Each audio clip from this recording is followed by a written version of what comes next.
Merci, Madame Deroche. Monsieur Cadic, clos. Merci, Monsieur le Président, Madame la Ministre.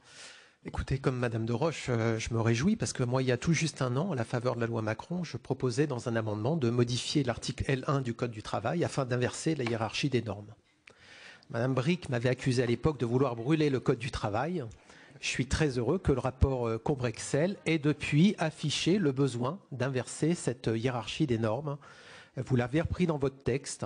Dans tous les pays où la décentralisation est la plus large, nous trouvons un Code du travail réduit. Je vous félicite, même si je regrette que le délai prévu à l'article 1 de 24 mois me semble trop long pour proposer une nouvelle organisation du Code. En tout cas, je ferai remarquer que si on avait voté mon amendement, on aurait gagné un an. Alors, 3 points, les entreprises aussi, merci. 3 points, donc vous indiquez qu'avec votre projet de loi, les pouvoirs des syndicats seront renforcés et vous rappelez l'importance des lois Auroux et Aubry. La France a le taux de syndicalisation le plus faible de l'OCDE derrière les USA.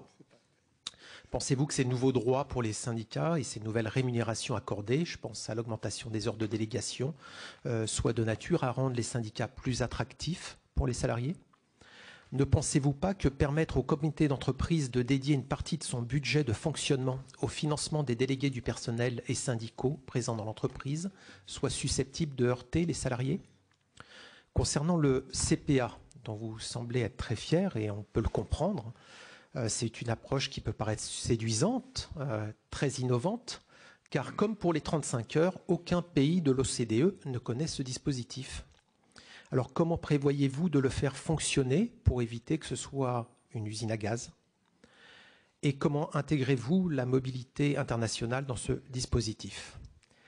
Enfin, concernant les licenciements économiques, très peu de pays de l'OCDE, à ma connaissance, ils ne sont que 3, permettent aux juges d'évaluer le caractère économique d'un licenciement.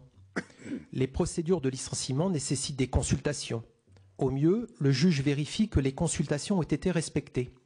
Pensez-vous qu'en maintenant la possibilité au juge d'évaluer la difficulté économique du licenciement, cela soit de nature à renforcer notre compétitivité ? Merci.